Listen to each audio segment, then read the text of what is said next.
စိတ်ငြိမ်းချမ်းမှုဒါကလူတိုင်းလိုချင်ကြတဲ့အရာနော်ဒါပေမဲ့ရပြီးဆုံးနေသူလို့ထင်ရလေဒီခေတ်ကြီးထဲမှာအဲ့ဒီငြိမ်းချမ်းမှုကဘာလို့များလက်တကမ်းမှမရှိနေရတာလဲကဲဒီနေ့အဲ့ဒီမေဟုံရဲ့အဖြစ်ကိုအတူတူရှာကြည့်ကြရအောင်ဒီမေကုန်းကတော်တော်များများရင်ထဲမှာရှိနေမဲ့မေကုန်းတစ်ခုလို့ထင်တယ်ဟုတ်တယ်မလားလူတွေအမြင်မှာတော့ဟာသူကတော့အောင်မြင်နေတာပဲပေါ့ဒါပေမဲ့ကိုယ်စိတ်ထဲမှာကြတော့တခုခုလစ်ဟာနေသလိုဟာတာရာကြီးဖြစ်နေသလိုမျိုးအဲ့ဒါဘာကြောင့်ဖြစ်နေရတာလဲဒါကတော်တော်များများကြုံဖူးကြတဲ့အချီတွေတစ်ခုပဲပိတ်ဆန်ရှိတယ်အဆင်ပြေတယ်ဒါပေမဲ့စိတ်မချမ်းသာဘူးပစ္စည်းဥစ္စာတွေကတက်တောင့်တက်တာဖြစ်အောင်လို့လုပ်ပေးနိုင်တာပေါ့နော်ဒါပေမဲ့တကယ်စိတ်ရဲ့ငြိမ်းချမ်းမှုကိုတော့သူတို့ကမပေးနိုင်ဘူးဆိုတဲ့အမှန်တရားပဲလीပိတ်ဆန်ပြီးတော့ပါလာလေကြောကြမှုလူတွေရဲ့အတိမထမှုပေါ့လူများရဲ့လက်ခုပ်တန်းနေကြမှာနေရတာလို့ဟုတ်ပါပြီဒါပေမဲ့ညဘက်ရောက်လို့တယောက်သေးဖြစ်သွားတဲ့အချိန်မှာစိတ်ထဲမှာစိုးရင်ပူပန်မှုတွေနဲ့ပြင်းနှပန်းလုံးနေရတယ်ဆိုရင်အဲ့ဒီအောင်ငယ်မှုကတကယ်ကောအတိတ်ပဲရှိရလားဆိုတာမေးခွန်းထုတ်เสียဖြစ်လာပြီဆိုတော့အဖြေကပါလေပြဿနာကအောင်မြင်မှုမရှိတာမဟုတ်ဘူးဗျပြဿနာကလွတ်မြောက်မှုမရှိတာတနည်းပြောရရင်ကျွန်တော်တို့တွေကကိုမမြင်ရတဲ့ထောင်တစ်ခုထဲမှာအကျဉ်းချတယ်လို့ဖြစ်နေတာမှာကဲဒါဆိုရင်စစ်မှန်တဲ့လွတ်မြောက်မှုစီကိုဘယ်လိုသွားမလဲပျောက်ဆုံးနေတဲ့စိတ်ငြိမ်းချမ်းမှုကိုဘယ်လိုပြန်ရှာကြမလဲအဲ့ဒီအတွက်လမ်းကြောင်းတစ်ခုရှိပါတယ်အဲ့ဒါကတော့တစ်ခုနဲ့တစ်ခုအပြန်လန်ချိတ်ဆက်နေတဲ့လွတ်မြောက်မှု၅မျိုးကိုပိုင်ဆိုင်နိုင်ဖို့ပါပဲဟုတ်ပြီအဲ့ဒီခေကိုစောက်ဖို့အတွက်ကျွန်တော်တို့မှာအခြေခံကြတဲ့တောနှချောင်းလိုတယ်အဲ့ဒီတောနှချောင်းကပါတယ်လဲဆိုတော့ငွေကြေးဆိုင်ရာလွတ်မြောက်မှုနဲ့ကိုယ်ကာယဆိုင်ရာလွတ်မြောက်မှုပါပဲငွေကြေးလွတ်မြောက်မှုဒီစကားလုံးကိုကြားလိုက်တာနဲ့လူတွေကတန်းကျွေသူသေးဖြစ်ဖို့ကိုပဲပြင်းငင်ကြတယ်ဒါပေမဲ့တကယ်တော့အဲ့လိုလုံးဝမဟုတ်ဘူးဗျာသူ့ရဲ့တကယ်အသေးပဲကကိုယ့်အချိန်ကိုကိုပြန်ပိုင်းဆိုင်နိုင်ခြင်းပါစဉ်းစားကြည့်လေနေတိုင်းမလုပ်ချင်တဲ့လုပ်ကိုပိတ်ဆန်တဲ့နဲ့မဖြစ်မနေလုပ်နေရတယ်ဆိုတာအဲ့ဒါအချွတ်အနှောင်တစ်မျိုးပဲမဟုတ်ဘူးလားတကယ့်ငွေကြေးလွတ်မြောက်မှုဆိုတာကအော်ဒီနေ့လောက်ကနေဝင်ငွေရုတ်တရက်ရက်သွားရင်တောင်မှနောက်ထပ်6လဒါမှမဟုတ်7နှစ်လောက်အထိဘာမှမပူရပဲကိုဘွားကိုအေးအေးဆေးဆေးဆက်သွားနိုင်တဲ့ချင်းတွေမျိုးကိုခေါ်တာပါကဲဒုတိယသောကတော့ကိုကာယလွတ်မြောက်မှုပါဒါကကျမအောင်နေရမယ်ဆိုတာထက်ပိုနဲ့နေပါတယ်တခါတလေကျရင်ကိုခန္ဓာကိုယ်ကိုယ်တိုင်ကထောင်တစ်ခုလိုဖြစ်နေတတ်တဲ့အဲ့ဒီထောင်တဲကနေလွတ်မြောက်အောင်ယုံထွက်တာပါပဲဟုတ်တယ်လေစဉ်းစားကြည့်ပါပိုက်ဆန်ဒီဘလောက်ပုံနေနေရာတကားမှနာကျင်ကြိုက်ခဲနေမယ်ညတိုင်းအိမ်မပြောဘူးဘာဆန်းစားရတာမရှိဘူးဘာလို့အားမရှိဘူးဆိုရင်အဲ့ဘဝကဘာထူးတော့မှလဲအဲ့ဒီအားလုံးကကိုခန္ဓာကိုယ်ကနေပဲကိုပြန်ချုပ်ထားတဲ့ထောင်တစ်ခုလိုဖြစ်နေလာပေါ့အဲ့တော့လေ့ကျင့်ခန်းလုပ်တာအစားအသောက်ကိုဂယူးဆိုင်တာအိပ်ရဲဝအောင်အိပ်တာအဲ့ဒါတွေကိုစီကန်းနေလို့မမြင်ပါနဲ့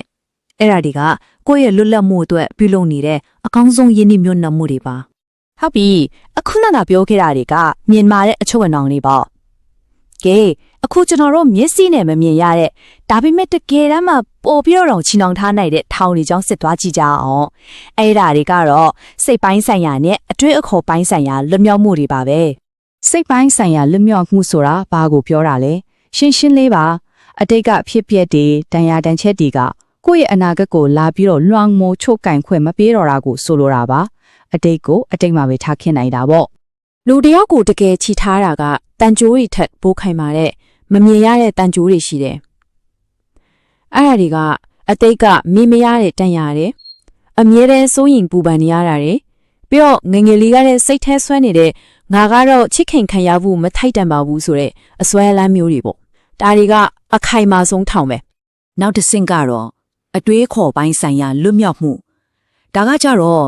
့ကိုပုံတွင်းခဲ့တဲ့ယုံကြည်ချက်တွေကိုပြန်ပြီးမေးခွန်းထုတ်ရတဲ့တတိမျိုးပါကိုမိဘတွေဆရာသမားတွေပတ်ဝန်းကျင်ကပြောခဲ့တင်ခဲ့တာတွေကိုဟုတ်မှာပါလေဆိုပြီးမျက်စိမိတ်မယုံတော့ပဲဒါတကယ်ဟုတ်ရဲ့လားဆိုပြီးကိုယ့်တဲ့အမှန်တရားကိုကိုယ်တိုင်ပြန်ရှာဖွေရွေးချယ်နိုင်စွမ်းပါဒီလွတ်မြောက်မှုတော့ကိုမေးရမယ့်အစွမ်းထက်ဆုံးမေးခွန်းတစ်ခုရှိပါတယ်အဲ့ဒါကတော့အခုငါယုံကြည်နေတဲ့ဒီအရာကတကယ်ပဲငါရဲ့ကိုယ်ပိုင်ယုံကြည်ချက်လားဒါမှမဟုတ်တခြားတယောက်ကငါခေါင်းတွေကိုထိုက်ပေးထားတာလားဆိုတာပါပဲဒီစကားကတော်တော်လေးကိုထီးမိတယ်ထောင်ထဲမှာမွဲတဲ့သူကထောင်ကိုအိမ်လို့ထင်တဲ့ဟုတ်တယ်လေတကယ်လို့လူတယောက်ကအတွေးခေါ်ဆိုင်ရာထောင်ချောက်တစ်ခုထဲမှာတသက်လုံးကြီးပင်လာခဲ့မယ်ဆိုရင်သူအဲ့ဒါကိုထောင်လို့တောင်မြင်တော့မှာမဟုတ်ဘူးသူ့ရဲ့အိမ်လုံးမဲထင်နေတော့မှာပေါ့ကဲအခုဆိုရင်ကျွန်တော်တို့ဒီခရီးမှာနောက်ဆုံးနဲ့အမြင့်မားဆုံးအဆင့်တစ်ခုကိုရောက်လာပါပြီအဲ့ဒါကတော့ဝိညာဉ်ပိုင်းဆိုင်ရာလွတ်မြောက်မှုတနည်းအားဖြင့်ကိုဘွားရဲ့အသေးပဲကိုရှာဖွေတွေ့ရှိခြင်းပါပဲ ဒီနေရာမှာဝိညာဉ်ပိုင်းဆိုင်ရာလို့ပြောလိုက်တော့ဘာသာရေးလို့တမ်းမြင်လဲပါနဲ့ဒါကလူသားတိုင်းရင်ဆိုင်ရတဲ့အခြေခံဆုံးမိခွန်းတွေကိုရေးရေးဝမ်းဝမ်းရင်ဆိုင်တာကိုဆိုလိုတာပါငါဘာအတွက်အသက်ရှင်နေတာလဲငါဘဝရဲ့တကယ့်ယူရချက်ကဘာဖြစ်မလဲဆိုတဲ့မိခွန်းတွေပေါ့နေ့စဉ်ဘဝရဲ့အပေါ်မှာကိုချပိုရေးမားတဲ့အတိအပဲတစ်ခုခုနဲ့ချိတ်ဆက်မိသွားတဲ့ခံစားမှုမျိုးကိုဆိုလိုတာပါကဲဟုတ်ပြီအခုချစ်လို့ပြောခဲ့တဲ့ပဟီလီအပိုင်းစားဒီအားလုံးကိုပြန်ပြီးတော့ဆက်ဆက်ကြည့်အောင်ဒီလက်မြောက်မှု၅မျိုးလုံးပေါင်းဆက်သွားတဲ့အခါတကယ်ကိုပြည့်စုံတဲ့စိတ်ငြိမ်းချမ်းမှုဆိုတဲ့ပုံရိပ်ကြီးကဘလို့ပေါ်ထွက်လာမလဲဆိုတာကြည့်လိုက်ကြရအောင်ပထမဆုံးငွေကြေးလွတ်မြောက်မှုပြီးတော့ကိုယ်ကာယပြီးတော့စိတ်ပိုင်းအတွေ့ခေါ်ပိုင်းနောက်ဆုံးဝိညာဉ်ပိုင်းဆိုင်ရာလွတ်မြောက်မှုဒီအဆင့်၅ဆင့်ကတိကျစီမဟုတ်ပဲတစ်ခုနဲ့တစ်ခုချိတ်ဆက်နေတဲ့ခီးလန်းတစ်ခုပါပဲတကယ်စစ်မှန်တဲ့ငြိမ်းချမ်းမှုကိုလိုချင်တယ်ဆိုရင်ဒီခီးကိုမဖြစ်မနေရှောင်ရမှာပါအရေးကြီးဆုံးကဘာလဲဆိုတော့ဒီလွတ်မြောက်မှုတွေကတစ်ခုချင်းစီတီးတန့်ရက်တီလို့မရဘူးဆိုတာပါပဲစဉ်းစားကြည့်တယ်ပိတ်ဆန်တွေအများကြီးရှိတယ်ဒါမဲ့ကျမကြီးကမကောင်းဘူးဆိုရင်အဲ့ပိတ်ဆန်ကဘာလို့လို့ရမှာလဲကျမကြီးကောင်းတယ်ဒါမဲ့စိတ်ထဲမှာအမြဲတမ်းပူလောင်နေရရင်တော့အဲ့ကျမကြီးကအလကားပဲတခုခုလက်ဟာသွားတယ်နဲ့ကျန်တဲ့ဟာတွေပါအားနေသွားတတ်ကြီးဒါကြောင့်မို့လို့အထီးကမှတ်ထားရမှာကလွတ်မြောက်မှုဆိုတာခွဲခြားလို့မရပါဘူး